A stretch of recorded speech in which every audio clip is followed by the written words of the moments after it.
الحمدللہ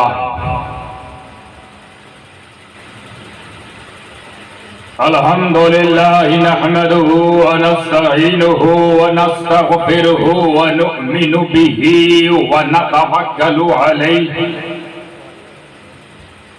ونعوذ باللہ من شرور انفسنا ومن سیئات اعمالنا من يهده اللہ فلا مضل له ومن يضلله فلا هادي له ونشهد أن لا إله إلا الله وحده لا شريك له ونشهد أن سيدنا وشفيعنا وحبيبنا ونبينا وطبيبنا وطبيب قلوبنا وشفاء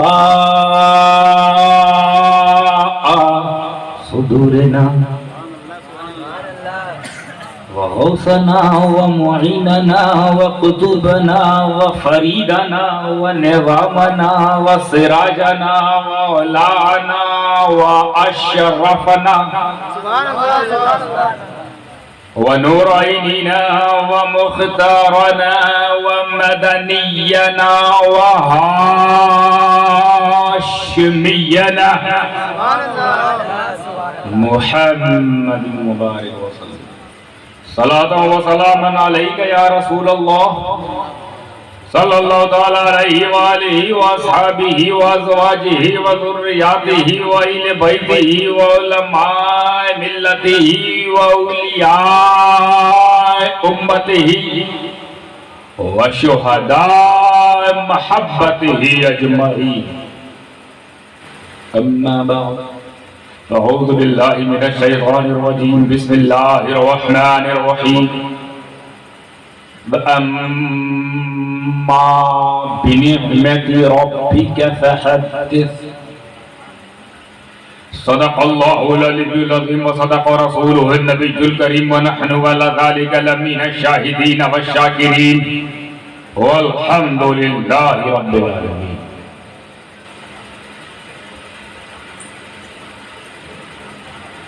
حاضرین و حاضرات،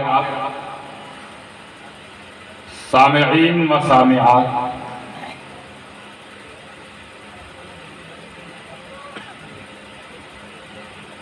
رونق اسٹیج علماء کرام، شعراء اسلام، مبلغان کرام،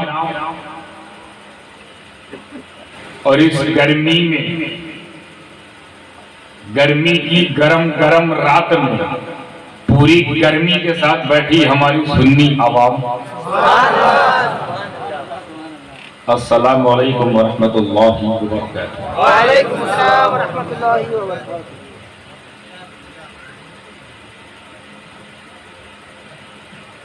جتنے ایماندار آپ ہیں، آپ ہی جانتے ہوں گے کتنے ایماندار آپ ہیں، اتنی ایمانداری سے درود پاک کا نذرانہ پیش کریں.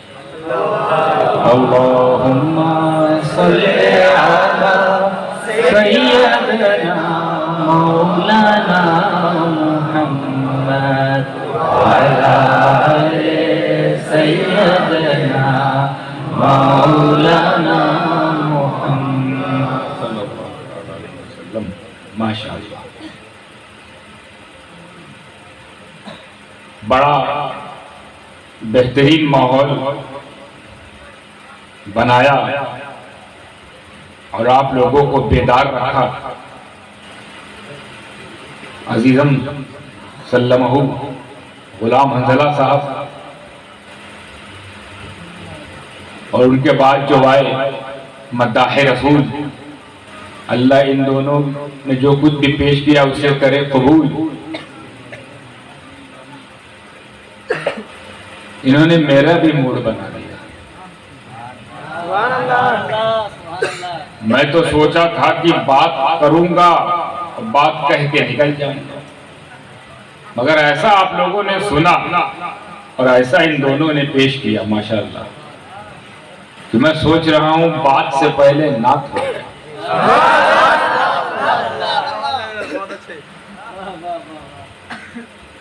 تو نعت سے میں آپ لوگوں کا سننے کی چھمتا کو ٹٹولوں گا.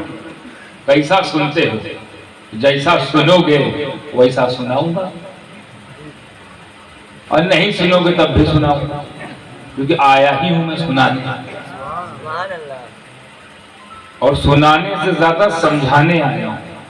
اور اس امید سے میں بیٹھتا ہوں ہمیشہ کہ جب تک سمجھ نہ لو میں آگے بڑھتا ہی نہیں، چاہے نعت ہو یا رسول کی بات ہو. سمجھا کے آگے بڑھنے کی کوشش کرتا ہوں تو دیکھتا ہوں کہ آپ لوگ کتنا سمجھتے ہو، کس حد تک سمجھتے ہو. اس کا ٹیسٹ ہو رہا ہے نعت کے ذریعے. پھر انشاءاللہ آگے بھی جیسا آپ کا رسپانس ہوگا ویسا میرا پرفارمنس ہوگا. تو آئیے ایک بار پھر سے عشق کے سمندر میں غوطے لگاتے ہوئے رسول پاک کی بارگاہ میں اور ان کی اولاد کی بارگاہ میں درود پاک کا نذرانہ پیش کریں. اللہم صلی علی سیدنا مولانا محمد کما تحب و ترضی صلی اللہ علیہ وسلم نبی رسول اللہ صلی اللہ علیہ وسلم. یہ نعت پاک کا جو مطلب میں پیش کرنے لگا ہوں، اس نعت پاک کو میں نے اس وقت لکھا تھا جب میں 2017 میں غالباً 18 میں عمرہ شریف کے لیے گیا تھا. وہیں پہ لکھا نبی کی نعت، نبی کی بات، نبی کے شہر میں، نبی کے سامنے ہی نبی سے گفتگو شعر کے ذریعے. تو وہاں پر کوئی لکھ نہیں پاتا، یہ تو میں نے محسوس کیا. کسی کی اوقات نہیں ہے کہ مدینے میں جا کر کچھ لکھ لے یا کچھ پیش کر لے. میں نہیں مانتا کہ کوئی وہاں جا کر لکھ لے. کسی کی اتنی نہ حیثیت ہے، نہ جرت ہے، نہ ہمت ہے، نہ طاقت ہے. تو پھر لوگ لکھتے کیسے ہیں؟ لکھتے نہیں ہیں، لکھواتے ہیں. وہ جس کو چن لیتے ہیں اس سے لکھوا لیتے ہیں. تو یہ تو انتخاب مصطفیٰ ہے، کس سے لکھوانا ہے اور کس سے خالی وہاں کا کام کروانا ہے. وہ جھاڑو پوچھے میں مست ہیں، ہم لوگ عشق کے موتی پیرو کے رسول کی بارگاہ پیش کرنے میں مست ہیں. جس کا جیسا مقدر وہ حکومت کر رہے ہیں اور ہم رسول کی حکومت میں رہ رہے ہیں. ان کو ان کی حکومت مبارک، ہم کو ہمارا حاکم مبارک. اسی حاکم کی شان میں چند اشعار میرے مدینہ شریف میں کہے ہیں. دعاؤں کے ساتھ سماعت فرمائیے. بڑا لوگوں نے پسند بھی کیا اور اس کی غالباً آج کسی نے سفارش بھی کی تھی، نظر نہیں آ رہے کہاں گئے حضرت جنہوں نے اس کلام کی مجھے سفارش کی تھی. یہ پڑھیے گا، شاید غالباً چلے گئے. وہ عجیب آدمی ہے، سفارش کر کے چلے بھی گئے. ہے اچھا نیچے ہیں تو کھڑے ہو جائیں. اگر کہیں ہو تو کھڑے ہو جائے تاکہ مجھے معلوم ہو جائے کہ وہ موجود ہے، ورنہ صرف فرمائش کر کے چل دیے. چلیے چلیے بسم اللہ الرحمن الرحیم. مطلب پیش خدمت ضرور دیکھیے گا. یا مصطفیٰ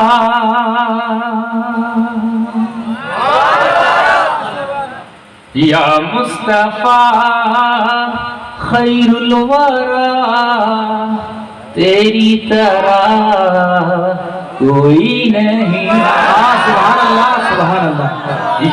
جو میں نے محسوس کیا وہاں پر وہ میں نے کہہ دیا. دیکھیے گا میں نے کیا کیا محسوس کیا، کون کون سی چیز کو میں نے جذب کیا، آبزرو کیا، اندر سمیٹا ہے توجہ. جو مجھ کو محسوس ہوا نبی کے لیے وہ میں نے کہنے کی کوشش کی ہے.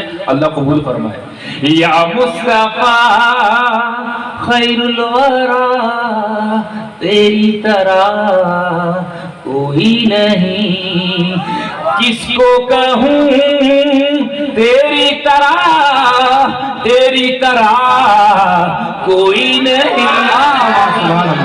مصطفیٰ یا مصطفیٰ خیر الورا، تیری طرح کوئی نہیں. مولایا صلی وسلم دائما ابدا علی حبیبک خیر الخلق کلہم.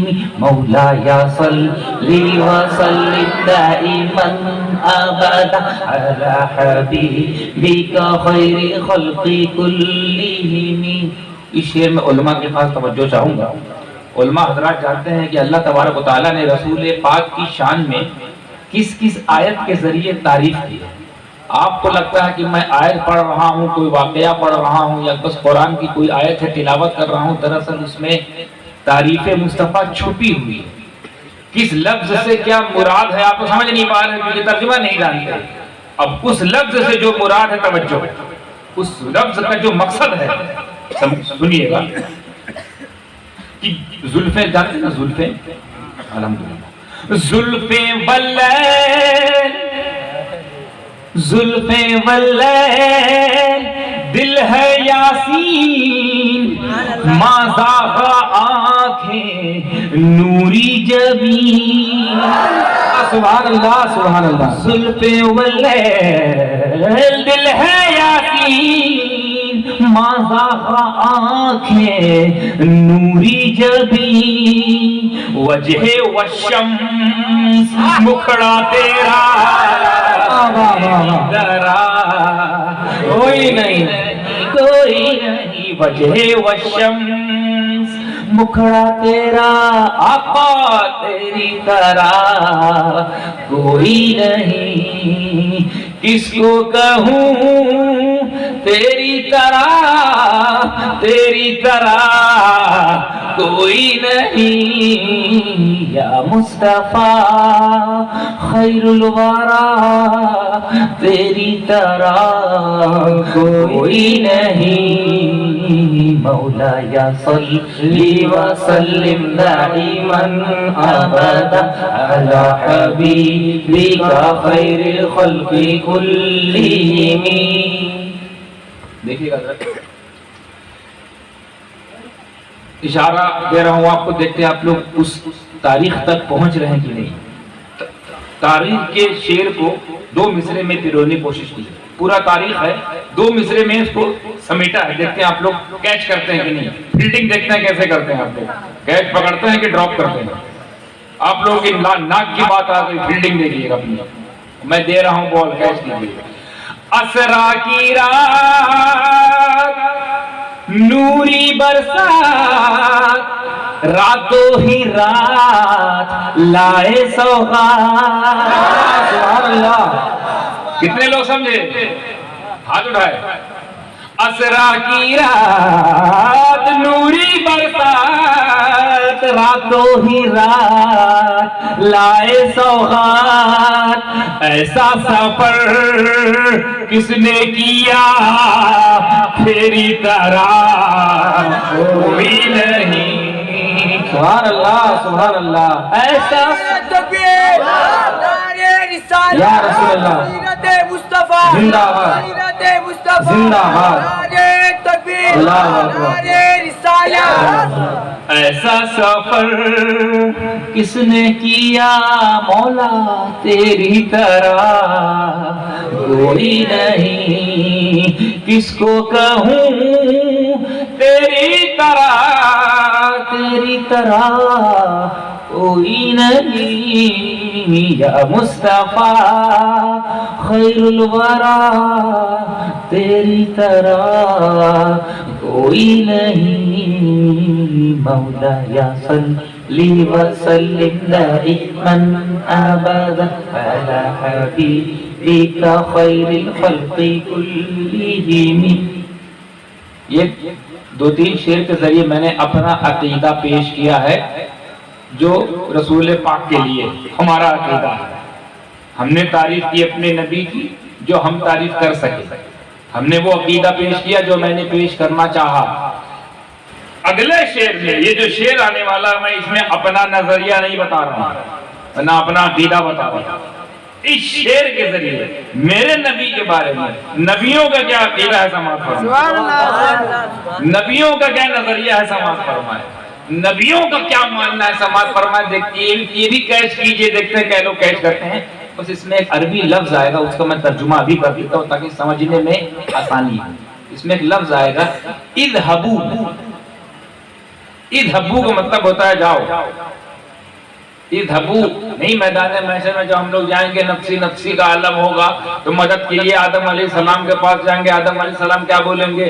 اذهبوا الى غیری، جاؤ کسی اور کے پاس. پھر ہم جائیں گے حضرت نوح علیہ السلام آپ بچا لیجئے، بڑا برا حال ہے، گناہوں کا بھرمار لے کر رہے ہیں، کوئی جگاڑ نہیں لگ رہا ہے، کوئی سورس، آپ ہی ہماری سفارش کر دیجئے۔ نوح علیہ السلام کیا بولیں گے؟ نفسی نفسی، اذهبوا الی غیری، جاؤ کسی اور کے پاس۔ تو سب کسی اور ہی کے پاس بھیجتے رہیں گے نا، تو سب بھیج رہے ہوں گے، وہ بھی نبی ہے، اور ایک ایسا ہے جو بلا رہا ہوگا۔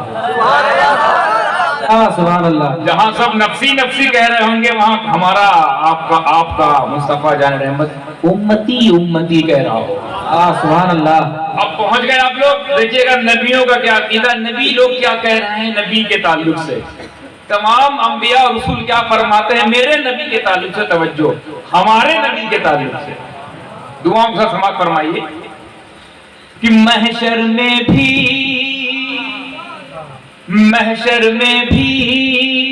نفسی نفسی کہنے لگے سارے نبی، محشر میں بھی نفسی نفسی کہنے لگے سارے نبی، کیا کہنے لگے؟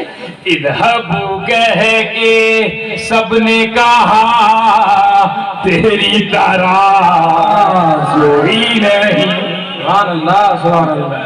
کہہ کر سب نے کہا آقا تیری طرح کوئی نہیں، اب خود ہی بولو کس کو کہوں تیری طرح، تیری طرح کوئی نہیں، یا مصطفیٰ خیر الورا تیری طرح کوئی نہیں۔ ہو سکتا ہے کچھ سر پھرے لوگ پاجامہ اوپر کر کے کرتا نیچے کر کے، لوگ ترقی کر رہے ہیں، کہاں سے کہاں پہنچ رہے ہیں، کوئی دینی میدان میں ترقی کر رہا ہے تو بلند ہو رہا ہے، کوئی دنیاوی میدان میں ترقی کر رہا ہے تو بلند ہو رہا ہے، سب کے مرتبے بلند ہوتے ہیں۔ یہ کون سی جماعت ہے جن کا پائجامہ بلند ہو رہا ہے؟ کچھ بھی کریں، کچھ بلند ہو نہ ہو، پائجامہ بلند ہو جاتا ہے، ایسا لگتا ہے پائجامہ بلند کرنے آئے ہیں، ارے اپنی ذات کب بلند کرو گے؟ تو ہو سکتا ہے ایسے سر پھرے لوگ آ کے اعتراض کر دے یہ کہنا غلط ہے، یہ تم نے زیادہ بول دیا، وہ نبی کی شان میں جو قرآن میں آیا تھا جو تم کہہ رہے ہو وہ مطلب نہیں تھا، یہ مطلب 19-20 تم نے صحیح نہیں لکھا، یہ فتویٰ تمہارا غلط ہے، ایسا اعتراض کر سکتے ہیں نا۔ ان کے سامنے اس شعر کے ذریعے میں جواب دوں گا کہ اس شعر کے جو یہ جو فتویٰ پیش کرنے جا رہا ہوں، اس شعر کے ذریعے اس کا جواب لے کے آئیے، اور اس کو نہ ماننے پہ آپ کم سے کم کافر ہو جائیں گے، کم سے کم کی بات کر رہا ہوں، زیادہ سے زیادہ تو اللہ جانے، اس کا انکار کرنے سے آپ کم سے کم کافر۔ چلو بھائی میری لکھی بات نہیں سمجھ میں آ رہی ہے، یا نبیوں کی بات کو تم کو لگ رہا نہیں ایسا معاملہ وہاں پہ نہیں ہوگا، سب جھوٹی حدیث ہے، اچھا حدیث جھوٹی ہے، ضعیف ہے، اصلی ہے، نقلی ہے، صحیح ہے، غلط ہے، اسی پھنسا دیتے ہیں آپ کو نا، تو ہم لا رہے ہیں قرآن، اور قرآن کس کا ہے؟ اللہ کا، تو اللہ جب بتا کہ فتویٰ کس کا ہے؟ اللہ کا، اب اس فتوے کے خلاف آپ انگلی اٹھائیں اور یہ فتویٰ پیش کر رہا ہوں، اللہ کیا فرماتا ہے؟ قرآن کی ایک آیت ہے هو الاول والآخر والظاہر والباطن، آیا نا قرآن میں، توجہ، اول بھی تو آخر بھی تو باطن بھی تو ظاہر بھی تو، سبحان اللہ۔ اول بھی تو آخر بھی تو باطن بھی تو ظاہر بھی تو، میں نے نہیں یہ رب نے کہا تیری طرح کوئی نہیں، سبحان اللہ سبحان اللہ۔ میں نے نہیں یہ رب نے کہا سونا تیری طرح کوئی نہیں، سبحان اللہ۔ کس کو کہوں تیری طرح کوئی نہیں، یا مصطفیٰ خیر الورا تیری طرح کوئی نہیں۔ دیکھتے کتنے لوگ یہ والا شعر پیش کرتے ہیں کہ مولا علی کا سبحان اللہ. مولا علی کا وقت عصر نہ ہو قضا اس واسطے. سبحان اللہ. پہنچے شیر تک. کیا کہنا چاہ رہا ہوں؟ پہنچے. مولا علی کا وقت عصر نہ ہو قضا اس واسطے سورج کو ہی پلٹا دیا تیری طرح. سبحان اللہ. سبحان اللہ.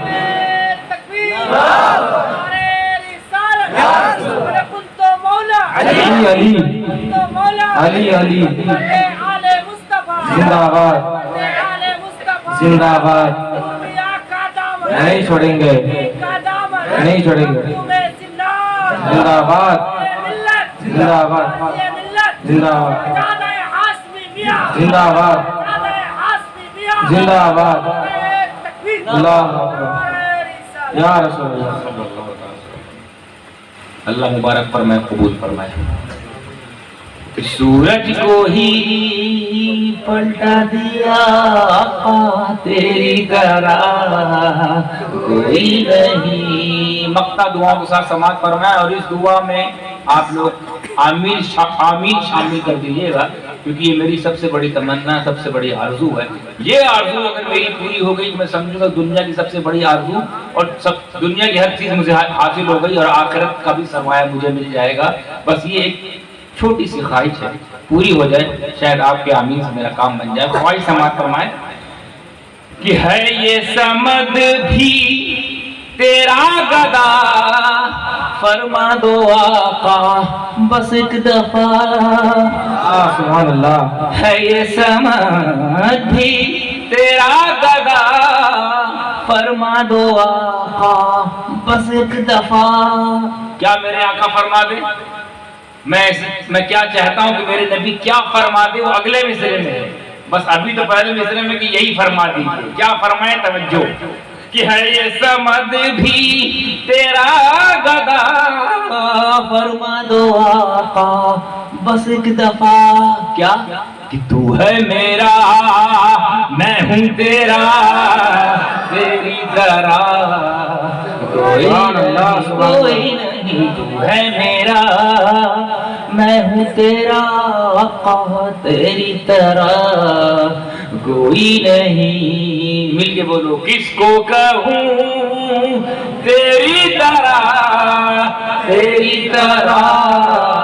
کوئی نہیں یا مصطفیٰ خیر الورا تیری طرح کوئی نہیں. درود پاک پڑھ اللہم صلی علی سیدنا شفیعنا نبینا حبیبنا مولانا محمد بارک وسلم صلی اللہ علیہ وسلم یا رسول اللہ صلی اللہ علیہ وسلم. خطبہ مسنونہ کے بعد یعنی خطبہ کے بعد میں نے جس آیت کریمہ کی تلاوت کا شرف حاصل کیا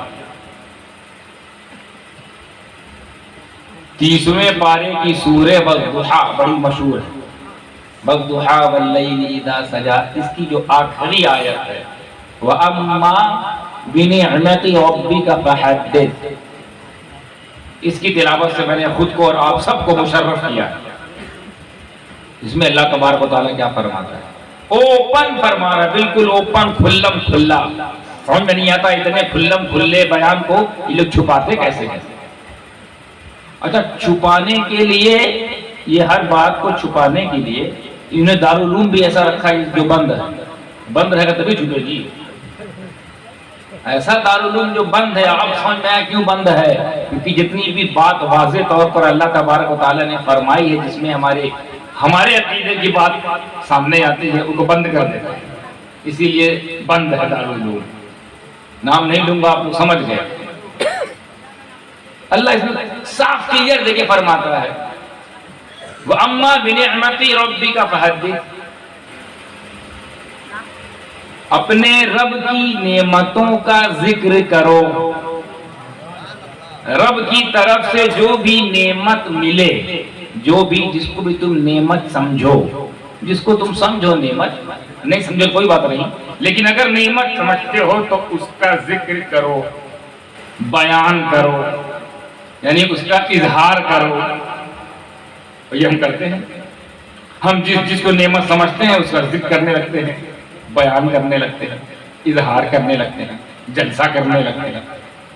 کس کے نام کی؟ جن کو ہم نعمت سمجھتے ہیں. یہ تو ہمارے سیدھے کی بات ہے نا کہ جب بھی تم کو اللہ کی طرف سے نعمت ملے, نعمت تو کیا کرنا ہے؟ شکر ادا کرنا ہے. اور آسان کرو, شکر ادا کرو, بیان کرو, اس کا اظہار کرو, ہے نا. یعنی مناؤ اور آسان کر دیا. نعمتوں کو مناؤ. یہ کون کہہ رہا ہے؟ اللہ تبارک و تعالیٰ. اور یہ کیا کہتے ہیں؟ ان سے ذرا ملیے. منانا شرک ہے, منانا گناہ ہے, اور کم سے کم اتنا تو کہہ دیتے ہیں کہ منانا حرام ہے.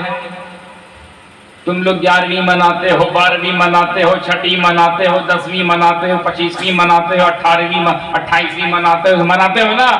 ان کے پیٹ میں درد ہوتی, کہتے ہیں حرام ہے, شرک ہے. ایسے کچھ لوگ ملتے ہیں نا, گاہے بگاہے بھٹک کے ٹکرا جاتے ہیں. ان سے میں مخاطب ہوں, حالانکہ وہ یہاں ہوں گے نہیں, میں انہی سے مخاطب ہوں. ارے میرے بھائی, بھٹکے ہوئے بھرمت بھائی, یہ آیت کہہ رہی ہے کہ جب بھی تمہیں نعمت ملے تو اس کا بیان کرو, اس کا اظہار کرو, شکر کرو, مناؤ. تم کہتے ہو منانا حرام, منانا شرک. اسلام میں منانے کی کوئی گنجائش نہیں, یہ ان کا ماننا ہے. اسلام میں سیلیبریشن نہیں ہے, یہ ان کا ماننا ہے. اور اسی لیے وہ کوئی چیز دیکھیے سیلیبریٹ بھی نہیں کرتے. نہ وہ 11ویں مناتے ہیں, نہ 12ویں مناتے ہیں, نہ 6ٹھی مناتے ہیں, نہ محرم مناتے ہیں, نہ غریب نواز سے لے کر آج تک, اور آج تک سے لے کر صبح قیامت تک جتنے بھی نعمت شدہ لوگ آئیں گے, نعمت یافتہ حضرات ملیں گے, ان کو منانے میں ان کو تکلیف ہے, نہیں مناتے. اور دلیل کیا ہے کہ اگر منانا ہوتا تو صحابہ نے منایا ہوتا, منانا ہوتا تو اللہ کے رسول نے منایا ہوتا, منانا ہوتا تو جیسے ہی کربلا ختم ہوئی تھی ویسے ہی منانا شروع ہو جاتا. ہم یہ نہیں کہتے کہ ان لوگوں نے منایا ہے, اور ہم یہ تو کہتے ہیں کہ ان لوگوں نے منانے کو منع بھی نہیں کیا. اور اللہ نے تو اعلان کر دیا جب جب نعمت ملے, جب جب نعمت ملے تو اس کا ذکر کرو, بخان کرو, اظہار کرو, بیان کرو, جلسہ کرو, جلوس نکالو. جو بھی شکل تمہاری نعمت منانے کی, سیلیبریشن کا, اتسو کا جو بھی طریقہ ہے جائز طریقہ. جو بھی سے مراد نہیں کہ تم نچنیاں بلا لو, ناچو, ڈی جے, یہ نہیں. جائز طریقے سے منائیے, کیونکہ اللہ فرماتا ہے مناؤ, ملا فرماتا ہے نہ مناؤ. اللہ کی سننے کی ملا کی, اللہ کی سننا ہے نا. تو وہ جو ملے حضرات ہیں ان سے میں مخاطب ہو کر یہ چیلنج کرتا ہوں کہ تمہارا یہ کہنا ہے کہ اسلام میں منانا نہیں, اسلام میں there is no any concept to celebration in the Islam, یہ ان کا فتویٰ, بوگس فتویٰ, فتویٰ نہیں لقوہ. وہ کہتے ہیں منانا حرام, منانا شرک. آج میں ثابت کر کے جاؤں گا, آج اللہ کی توفیق سے, آپ لوگوں کی دعا سے, کہ اسلام میں منانا نہیں, اسلام میں منانا شرک نہیں, بلکہ اسلام پورا کا پورا منانے کا ہی نام ہے. اسلام نام ہی ہے سیلیبریشن کا, اسلام نام ہی ہے منانے کا, اسلام نام ہی ہے اظہار کرنے کا, اسلام نام ہی ہے بیان کرنے کا, اسلام نام ہی ہے شکر ادا کرنے کا, اسلام نام ہی ہے شو کرنے کا. جو اندر ہے وہ شو کرنا, یہ اسلام اس کی بنیاد ہے. اب آپ کو لگ رہا ہے زیادہ بول گئے ہم جو اس میں 11ویں 12ویں 13ویں کی بات چل رہی تھی, یہ تو پورا پورا اسلام بتا رہے ہیں منانا ہے. تو کہیں آپ کو یہ نہ لگے کہ جوش خطابت میں آ کے سمدانی میاں بہک گئے, بھٹک گئے. نہیں, میں ثابت کر کے جاؤں گا. جس طرح وہ ثابت کرنے میں لگے ہیں کہ منانا شرک ہے, منانا حرام ہے, منانا ناجائز ہے, منانے کی کوئی گنجائش نہیں ہے, منانا اسلام میں منع ہے, یہی تو کہتے ہیں.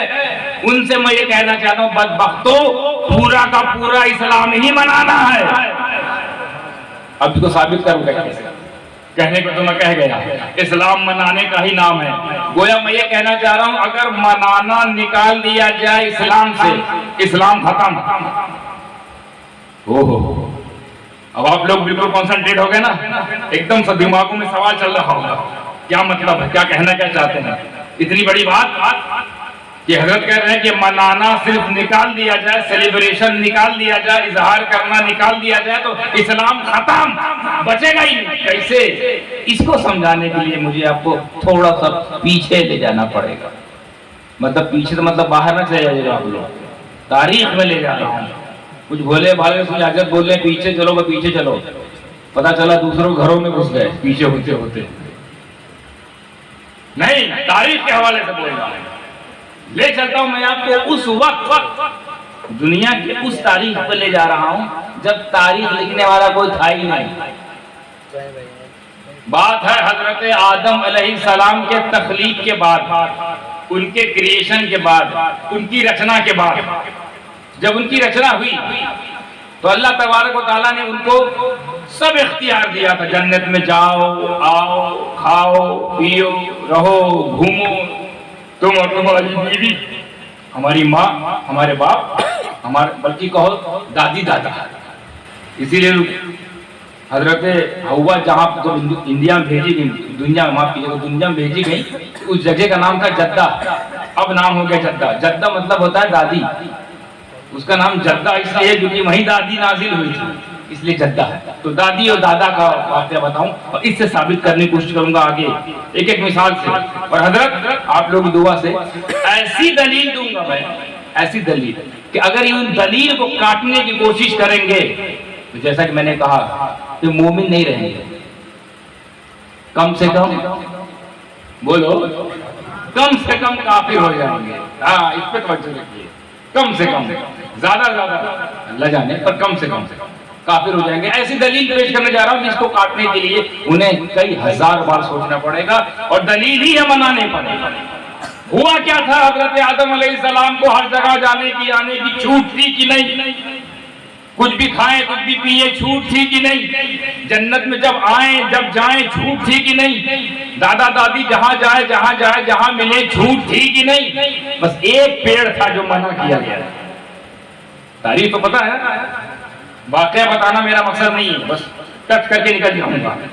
ایک پیڑ تھا جس کا ذکر قرآن میں اس طرح آتا ہے, اعوذ باللہ من الشیطان الرجیم, وَلَا تَقْرَبَا هَٰذِهِ الشَّجَرَةَ فَتَكُونَ مِنَ الظَّالِمِينَ. اللہ نے پہلے ہی فرما دیا تھا, اے آدم اس پیڑ کے قریب نہ جانا ورنہ ظالموں میں سے ہو جاؤ گے. ظالم سے مراد ظلم کرنے والا نہیں, تو دوسروں پر. یہاں جب قرآن میں آیا من الظالمین سے مراد اپنے اوپر ظلم کیا, یعنی گناہ کرنا بھی ظلم ہے نا. گناہ کرنا ظلم ہے کہ نہیں؟ پوچھو کیسے؟ گناہ تم کرو گے, عذاب کس پر؟ تمہارے جسم پر. تو تمہارے جسم پہ ظلم کی وجہ کون بنے؟ تم بنے نا. ہاں, وہ والا ظالم. یہ مودی اور ہٹلر والا ظالم نہیں. من الظالمین, ظالموں میں سے ہو جاؤ گے. یعنی پوری چھوٹ ایک پیڑ کے پاس جانے کے لیے حکم تھا کہ نہ جانا. اب یہ سمجھانے کی کوشش کرتا ہوں. حکم تھا اس پیڑ کے پاس نہ جانا. حکمت کیا تھی؟ جاؤ. حکم تھا کہ نہ جانا اور حکمت یہ تھی کہ جاؤ گے. حکم تھا نہ کھانا اور حکمت یہ تھی کہ کھاؤ. حکم تھا قریب نہ ہونا, حکم تھا. وہ بھی ایک مصلحت تھی, اللہ کے ہر کام میں ایک مصلحت ہے. اور حکمت یہ ہے کہ قریب جاؤ.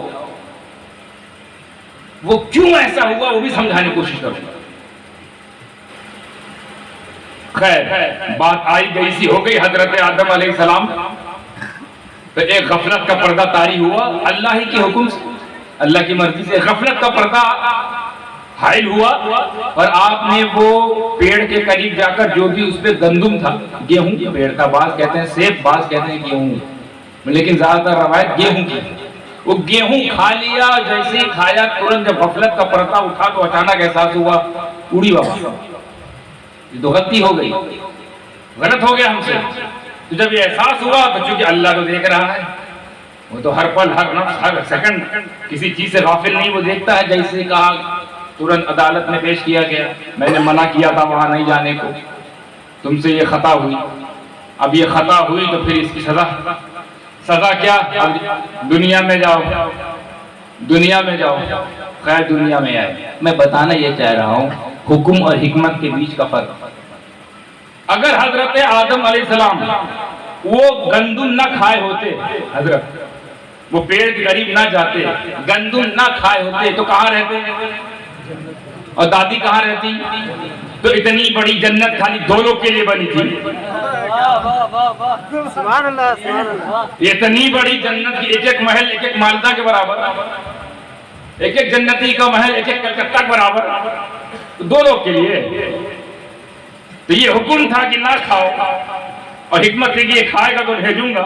اچھا بھیجوں گا تبھی تو انسانیت ہوگی، تبھی تو بشریت وجود میں آئے گی، تبھی تو نبوت کا ظہور ہوگا، تبھی رسالت کا ظہور ہوگا، تبھی تو سارے معاملات سسٹم سیٹ ہوں گے. اس سسٹم میں جو صحیح سے رہ رہا ہوگا وہ جنت میں جائے گا، جو غلط طریقے سے رہ رہا ہوگا اس کے لیے بھی ٹھکانہ ہے. اب وہ بھی بہت بڑا اور جنت سے بھی زیادہ بڑا. جنتی تو کم ہے نا، اور جہنمی جتنے غیر مسلم سب کہاں جائیں گے؟ جہنم. اور پھر آپ مسلمانوں میں جھانکو 73 قسم کے مسلمان ہوں گے، اس میں 72 کہاں جائیں گے؟ تو جنت میں تو ایک ہی پارٹی گئی بھائی، ایک ہی پارٹی.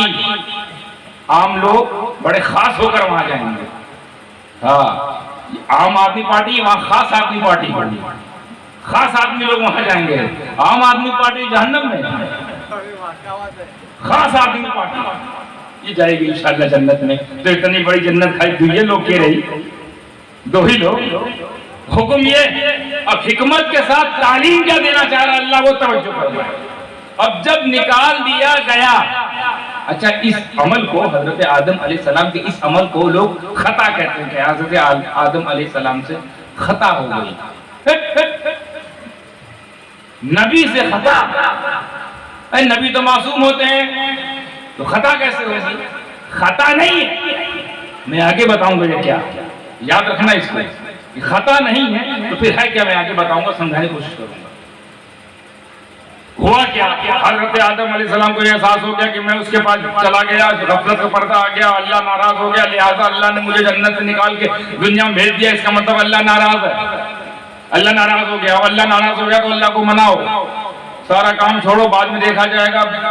شادی وادی کے جو معاملات بعد میں دیکھے جائیں گے، بچے توالد کا معاملہ، تناسل کا معاملہ بعد میں دیکھا جائے گا. پہلے اللہ کو مناؤ، اللہ راضی ہے، ہو جائے گا، سب معاملہ ہو جائے گا.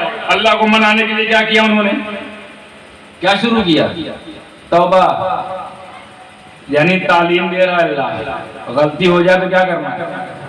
غلطی ہو جائے تو چاہے نبی کیوں نہ ہو، اگر میری کسی حکم کی تعمیل نہیں ہو رہی ہے تو سزا کا مستحق ہو جائے گا، چاہے کوئی نبی ہی کیوں نہ ہو. اور ایسا نبی جس سے فرشتوں سے سجدہ بھی کروایا، جس کے لیے اس نبی سے اگر حکمتاً مصلحتاً ایک خطا نہیں، ایک ادا سرزد ہو گئی. ادا ایک ادا تھی، بہت ساری اداؤں میں سے ایک یہ بھی ادا ہو گئی، جس کے بدلے میں یہاں آئے اور توبہ کرنا شروع کر دیا. گویا حکمت میں تعلیم بھی تھی. اور تعلیم کا اگلا حصہ دیکھیے، توبہ کرتے رہے، توبہ قبول نہیں ہو رہی ہے، توبہ کرتے جا رہے، توبہ قبول نہیں ہو رہی ہے. 1 سال ہو گیا، 2 سال ہو گیا، 10 سال، 20 سال، 30 سال، توبہ پہ توبہ، توبہ پہ توبہ، استغفار پہ استغفار، استغفار پہ استغفار. نتیجہ بھی قبول نہیں ہو رہی ہے، قبول نہیں ہو رہی. گویا اس تعلیم کا حصہ اگلے حصے میں دیکھیے گا. اگلا کیا سمجھانا چاہتا ہے اللہ، کیا کروانا چاہتا ہے؟ 100 سال ہو گیا توبہ کرتے رہے، 200 سال ہو گیا توبہ کرتے رہے، 300 سال ہو گیا توبہ کرتے رہے، توبہ قبول نہیں ہو رہی. اچانک 300 سال بعد آدم کو کچھ یاد آیا. سبحان اللہ سبحان اللہ. آدم کو کچھ یاد آیا کہ جب میرے اندر روح پھونکی جا رہی تھی، اے اللہ، جب میرے پتلے کے اندر روح پھونکی گئی، اور جیسے ہی روح پھونکی اور میرے پتلے میں حرکت آئی اور میں بشریت کا تقاضا پورا کرتے ہوئے پوری جسمانیت کے ساتھ وجود میں آیا، تو جیسے ہی میں نے عرش کی طرف اوپر نظر اٹھائی تو ہر پائے پہ ایک نام لکھا پایا. سبحان اللہ سبحان اللہ. واہ واہ ہر سبحان جگہ اللہ. لکھا تھا لا الہ الا اللہ محمد رسول اللہ. میں اسی وقت سمجھ گیا یہ جو محمد نام کا بندہ ہے یہ بڑا ہی برگزیدہ، بڑا ٹاپ کلاس کا ہے، بڑا مقرب ہے، بہت مقبول ہے، بہت محبوب ہے، جس کو اللہ نے اپنے نام کے ساتھ لگا رکھا ہے. سبحان اللہ. حالانکہ میں نہیں جانتا، ابھی وہ وجود میں نہیں آیا ہے، ابھی وہ ظاہر نہیں ہوا ہے، وجود میں تو میں آیا ہوں. پیدا مجھے کیا گیا ہے، نبوت مجھے دی گئی ہے، نام کسی اور کا، تو جس کا ہے لگتا ہے ہم سے بھی بڑا ہے، جس کا آدم کا عقیدہ نبی ہم سے بڑے، یہ آدم کا عقیدہ ہے، تو بدعت نہیں ہے، پرانا عقیدہ ہے، جس کا بھی نام ہے وہ ہم سے بڑا، اور جیسے ہی اس بڑے کا لگایا وسیلہ، کہ اے اللہ اس نام محمد کا واسطہ میری گناہ کو بخش دے، غیب سے ندائی، غیب سے جا میں نے تجھے بخشا، اپنے حبیب کے صدقے میں نے تمہیں بخشا، لیکن جاتے جاتے یہ بتا دے تو محمد کو کیسے جانتا ہے؟ بولے پورا واقعہ بتایا کہ ایسا جب ہو رہا تھا، میں نے عرش کی طرف نگاہ اٹھائی، عرش کے پاجے پہ دیکھا تیرے نام کے ساتھ اس نام کو پایا، میں سمجھ گیا یہ جو نام ہے بہت نام والا ہے، اور یہ جو نام ہے بہت کام والا ہے، تو اسی کو کیوں نہ کام میں لے لے۔ بولے میرے محبوب کا تم نے ذکر کیا، تمہاری خطا معاف، لہذا اب تمہیں توبہ استغفار کی کوئی ضرورت نہیں۔ تو تعلیم کا دوسرا حصہ، اگر کوئی تم سے گناہ ہو جائے تو توبہ کرو، کوئی غلطی ہو جائے تو توبہ کرو، اور توبہ تب تک قبول نہیں ہوگی جب تک نبی کا وسیلہ نہ لگا لو۔ نعرہ تکبیر، نعرہ رسالت، عظمت مصطفیٰ، عظمت مصطفیٰ، شان مصطفیٰ، نعرہ تکبیر، نعرہ رسالت، شاہجہاں حضور غازی ملت، نعرہ تکبیر، نعرہ رسالت۔ اب پتا چلا ہم وسیلہ کیوں لگاتے ہیں، کیونکہ وسیلہ لگانا ہمارے باپ نے سکھایا ہے۔ تو جو لائق بیٹے ہوں گے وہ باپ کی کریں گے۔ بیٹے بھی دو طرح کے ہوتے ہیں نا، لائق نالائق۔ لائق وہی ہوتا ہے جو باپ والا ہے، اور نالائق وہ ہوتا ہے جو پاپ والا ہے۔ تو ہم کو ایسا باپ مبارک، ان کو ان کا باپ مبارک۔ اور بیچ میں نے ایک بات کہی تھی کہ جس کو سب لوگ خطا کہتے ہیں نا، غلط۔ خطا کیا؟ نبیوں سے خطا ہوتی ہے کیا؟ ادا ہوتی ہے، ایک ادا جس کی پیچھے یہ سب تھی، جو راز پنہا یہ تھا، مگر اس ادا پہ میں قربان جاؤں۔ اے آدم، تمہارے اس گندم کھانے کی ادا پر میرے ماں باپ قربان، کہ اگر تم نے وہ گندم کھایا نہ ہوتا تو ہم غلاموں نے مصطفیٰ کو پایا نہ ہوتا۔ سبحان اللہ، سبحان اللہ۔ اب یہ خطا کے بدلے میں مصطفیٰ ملیں گے، ادا کے بدلے میں مصطفیٰ ملیں گے۔ سبحان اللہ، بہت خوب۔ اس ادا پہ قربان جاؤ، نہ وہ کھائے ہوتے، نہ دنیا میں آئے ہوتے، تو نہ یہ پیدا ہونے کا سلسلہ شروع ہوتا، اور نہ ہی آمینہ کے لال میں مصطفیٰ جان رحمت آتے۔ آمینہ کے لال کے گھر میں آمینہ کا لال نہ آتا تو سمجھ میں آئی مصلحت۔ اللہ چاہتا تو ڈائریکٹ آدم کو نیچے بھیج دیتا، کہتا جاؤ تبلیغ کرو، مگر اس میں دو پہلو تعلیم کا چھپ جاتا کہ نبیوں سے تو گناہ ہوتا نہیں، نبیوں سے کوئی غلطی ہوتی نہیں ہے، تو نبی غلطی کریں گے نہیں تو توبہ کریں گے کب؟ اور جب توبہ کریں گے کرتے رہیں گے میں قبول نہیں کروں گا، پھر وہی نبی جب تک میرے نبی کا ذکر نہیں کرے گا تب تک میں توبہ نہیں قبول کروں گا۔ تو ایسی جگہ پہ غلطی کروا دو جہاں ہم جیسے لوگ بھی غلطی نہیں کریں گے۔ سبحان اللہ، سبحان اللہ۔ بھائی جنت میں کسی سے کوئی غلطی ہوگی؟ جنت میں ہم سے کوئی گناہ ہوگا؟ ابے جب ہم سے نہیں ہوگا تو آدم سے کیسے ہوگا؟ تو ایسا کرو کہ ایک چیز کا حکم دے دو کہ یہ کام نہ کرنا، ٹھیک ہے نہ کرنا، اور پھر کروا دینا، اور پھر کروا دینا، کروانے کے بدلے میں توبہ کروانا، اس کے بعد قبول تب کرنا جب میرے نبی کا ذکر ہو۔ تو دیا نا تعلیم کا دو پہلو ہے۔ لوگ خطا کر رہے ہیں، عاشق سمجھ گیا، عاشق کچھ اور سمجھ گیا اور اسی میں مست ہے، اور ایسا مست ہے کہ پھر وہ مستان بن جا رہا ہے، ایسا مست ہے کہ جو پست ہیں ان کو بلند کرتا نظر آ رہا ہے۔ یہ ہے وہ واقعہ. اب اس واقعے کے بعد ہوا کیا؟ میں ابھی موضوع سے بھٹکا نہیں ہوں. میں نے کہا دلیل دوں گا منانا اسلام ہے. ابھی آپ لوگ سوچ رہے حضرت ساری کہانی سنا دی، منانے والی تو باتیں نہیں آئی. ہاں، حضرت آدم علیہ السلام کی جو توبہ قبول ہوئی تو حضرت آدم علیہ السلام کو ایک نعمت ملی، توبہ کے قبول ہونے والی نعمت ملی کہ نہیں؟ کتنی بڑی نعمت ملی کہ بھیا آج ہماری توبہ قبول ہو گئی، اس بوجھ سے میں باہر آ گیا. تو جب یہ نعمت ملی تو آپ نے کیا کیا؟ 2 رکعت نماز شکرانے کے طور پر اللہ کی راہ میں اللہ کے لیے پڑھی، اللہ کے لیے پڑھی 2 رکعت نماز. اب وہ وقت تھا صبح صادق کا، صبح صادق کا وقت تھا جب توبہ قبول ہوئی تھی. اسی وقت 2 رکعت کی نماز شکرانے کے طور پر اس لیے پڑھا تھا کیونکہ ان کو پتا ہے کہ جب نعمت ملے تو مناؤ. اب منانے کا جو بھی طریقہ ہو، جیسا کہ میں نے کہا مگر جائز طریقہ ہو، تو سب سے بڑی جماعت کا سب سے بڑا طریقہ، سب سے بڑی جماعت نبی، تو سب سے اچھا طریقہ تھا ان کا نماز پڑھ لو شکرانہ 2 رکعت نماز پڑھی، اللہ کے حضور سجدہ ریز ہوئے. اس کے بعد جو بھی ان کے من میں دعا آئی کہی، جو بھی چند کلمات تشکر کے آئے، شکرانے والے، دھنیہ واد والے، اللہ سے سمبودھت ہوتے ہوئے سب کچھ کہہ دیا. اور اس ادا کو، یعنی اس منانے کو اللہ نے اتنا پسند کیا. اس منانے کو ایک تو توبہ کیا یہ پسند آیا، پھر میرے نبی کا ذکر کیا یہ پسند آیا. اس کے بعد جب نعمت ملی تو بھولا نہیں مجھے، میرے لیے 2 رکعت نماز پڑھی. اتنا پسند آیا، اتنا پسند آیا یہ 2 رکعت نماز کہ صبح قیامت تک کے لیے اس کو سیو کر لیا.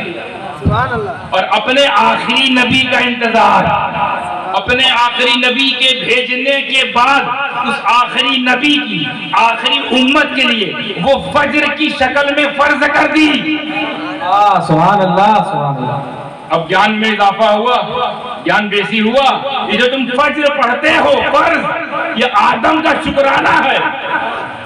تو جب جب فرض پڑھو گے کسی کی تو یاد آئے گی، آدم کے شکرانے کی یاد آئے گی کہ نہیں؟ آدم کی نماز یاد آئے گی کہ نہیں؟ تو اللہ نے نہ صرف قبول کیا بلکہ سیو کر کے وہیں پہ ختم نہیں کیا، صبح قیامت تک اس نماز کو منانے کے لیے فرض کر دیا. یہ نماز پڑھتے رہو، فرض کی فرض ہوتی رہے گی اور آدم کی یاد منتی رہے گی. تو منانا اور منانا یہ نبی کی سنت، آدم نے منوانا یہ اللہ کی مرضی. بات تو وہیں ختم ہو جاتی نا. ہم پر کیوں لے جائے 2 رکعت تم بھی اسی ٹائم پڑھو، ہم بھی اسی ٹائم پڑھتے ہیں. فجر کہہ رکعت نماز فرض پڑھتے ہو، یہ آدم کی دی. تو جب فجر پڑھو گے، اب دل پہ ہاتھ رکھ کے بولو آدم، یہ جاننے کے بعد جب فجر کی پڑھو گے آدم یاد آئیں گے کہ نہیں؟ اسی یاد آنے کا نام منانا ہے، اسی یاد آنے کا نام سیلیبریشن. یاد ہی میں جو سیلیبریٹ کیا جاتا ہے، جب یاد آتی تبھی منایا جاتا ہے. اور ان کے وہاں منانا حرام، یہاں دیکھیے شروع ہی ہو رہا ہے منانے سے دن. سبحان اللہ. دن کی شروعات منانے سے. آدم نے 2 رکعت نماز پڑھی، وہ ہم پر فرض ہو گئی. آگے بڑھتے ہیں، اسی منانے کی دلیل کو آگے بڑھاتے ہوئے میں آپ کے سامنے پیش کرتا ہوں حضرت ابراہیم علیہ السلام کا ایک واقعہ. بہت جلدی لپیٹ رہا ہوں باتوں. ابراہیم علیہ السلام لمبی عمر تک لاولد تھے، اولاد نہیں تھی. بہت دعا کی انہوں نے، بہت دعا کی اللہ سے، اور ایک نبیوں کی دعا قبول ہوتی ہے. وقت آیا قبول ہوئی. ان کے گھر حضرت اسماعیل علیہ السلام پیدا ہوئے. ایک روایت میں اسحاق علیہ السلام، لیکن اسماعیل والی جو ہے مضبوط روایت ہے. اسماعیل علیہ السلام پیدا ہوئے تو وہ وقت تھا زوال کے بعد والا، وقت تھا زوال کے بعد والا. اور جیسے ہی اولاد کی نعمت ملی، اولاد کی نعمت ملی، اسماعیل جیسے ہی پیدا ہوئے، اسماعیل جیسی نعمت ملی تو کیا کیا؟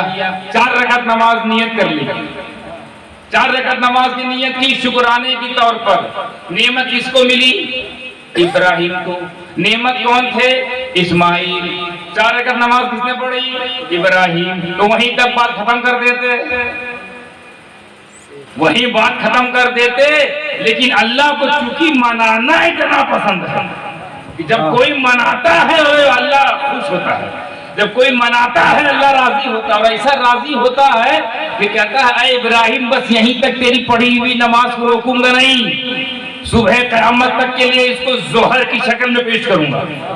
سبحان اللہ سبحان اللہ۔ یاد کرتے رہیے، یاد کرتے رہیے، آدم کی وجہ سے فجر، ابراہیم کی وجہ سے ظہر، یاد کرتے رہیے ان لوگوں کو بتانے کے لیے جو نماز پڑھ رہے ہیں نا نبی کی دی ہوئی ہے، جن کو اپنی طرح سمجھتے ہو نا اس امام کے مقتدیوں کا یہ عالم ہے، جن کو اپنی طرح سمجھتے ہیں وہ ہمارا نبی ہے، اور یہ نبی کے پیچھے نماز پڑھے ہوئے نبی ہے، ان کا یہ عالم ہے کہ یہ پڑھ دیں تو قیامت تک پڑھنا پڑا۔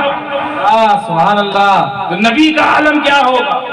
یعنی حضرت آدم کو نعمت قبولیت توبہ ملی تو منایا، حضرت ابراہیم کو نعمت اولاد ملی تو منایا، اولاد سے بنا ہے میلاد، نعمت ولادت جب ہوئی، ولادت ہوئی اسماعیل کی، یعنی میلاد مانے میلاد مانے پیدائش، تو جیسے ہی میلاد ہوئی منایا گیا کہ نہیں؟ اب سمجھے ہم میلاد کیوں مناتے ہیں؟ میلاد منانا یہ بدعت نہیں، ابراہیم کی سنت ہے۔ سبحان اللہ سبحان اللہ۔ ابراہیم ہمارے دادا انہوں نے منایا میلاد، منائی اپنے بیٹے کی۔ ابھی جب بیٹے کی میلاد مناؤ تو اللہ اتنا راضی، اور جب آقا کا مناؤ، جب بیٹے کے عالم یہ ہے کہ جن کے صدقے میں، جس نبی کے صدقے میں ان تمام کو نبی بنایا گیا ہے، ان کی ولادت کو میلاد کو مناؤ تو ظہر کی طرح فرض ہو جائے کہ ظہر پڑھتے رہو، میلاد اسماعیل مناتے رہو، ظہر پڑھتے رہو، اسماعیل کو یاد کرتے رہو، ظہر پڑھتے رہو، ابراہیم کی ادا کی ہوئی نماز کی یاد دلاتے رہو۔ یہ منانا ہے کہ نہیں؟ منانا ہے۔ اور اگر منانے سے چڑ ہے، منانے سے چڑ ہے کہ نہیں، منانا اسلام میں نہیں ہے، تو میں آپ سے کچھ بحث نہیں کروں گا، میں آپ سے کوئی آرگیومنٹ نہیں کروں گا، میں آپ سے کوئی جدوجہد نہیں کروں گا، صرف اتنا کہوں گا کہ فجر سے انکار کر دو، ظہر سے انکار کر دو، اور جیسے ہی ضد میں فجر سے انکار کریں گے، ظہر سے انکار کریں گے، ترنت کم سے کم یاد رکھو، کم سے کم کافر، آگے بڑھے کہیں بھی رک جائے، 3 اور نماز بتا دیں، یاد رکھنا۔ آدم کی وجہ سے اور منائے تھے آدم، ہم کو منانا پڑ رہا ہے، منوا کون رہا ہے؟ اللہ۔ اور یہ کہتے ہیں منانا حرام، اب ان کی سنیں پھر وہی بات، ملا کی سنیں ہی اللہ کی، اور اللہ کہہ رہا ہے مناؤ، مناتے رہو، جن لوگوں نے منایا ان کا مناؤ۔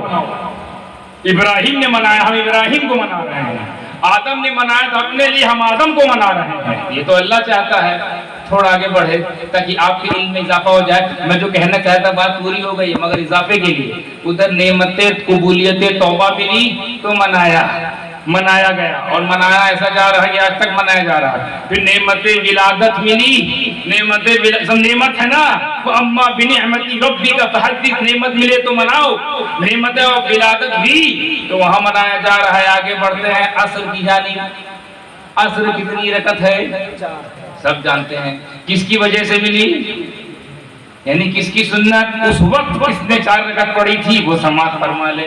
ایک نبی گزرے حضرت عزیر علیہ السلام، سب کے اضافے کے لیے بات ہے۔ عزیر علیہ السلام، ان کا واقعہ قرآن میں یوں ملتا ہے کہ اللہ تبارک و تعالیٰ نے ان کو ایک مرتبہ سلا دیا، سو گئے، اور پھر جب اٹھے تو 100 سال گزر گیا، یعنی 100 سال بعد اٹھے، اور اللہ نے اس کا ذکر بھی حضرت عزیر علیہ السلام نے پوچھا کہ تم سو کے جب وہ حضرت سو کے اٹھے تو پوچھا کب سوئے کب اٹھے؟ تو بولو ابھی سوئے تھے ابھی اٹھ گئے۔ ان کو ایسا لگا کہ ابھی سوئے اور ابھی اٹھ گئے۔ پھر ان کو خبر دی گئی 100 سال ہو گیا بابو، 100 سال ہو گیا ہے میرے نبی۔ جب ان کو احساس ہوا 100 سال تک میں سو رہا تھا، 100 سال سویا ہوں، بغیر کھائے بغیر پیے بغیر چلے بغیر گھومے بغیر قضاء حاجات، جو کچھ بھی زندگی کے جو بھی ضروریات ہیں جو کرنا پڑتا ہے اس سب کے بغیر میں 100 سال تک زندہ رہا، یعنی مجھے دوبارہ زندگی ملی، یعنی مجھے بھی نعمت حیات ملی۔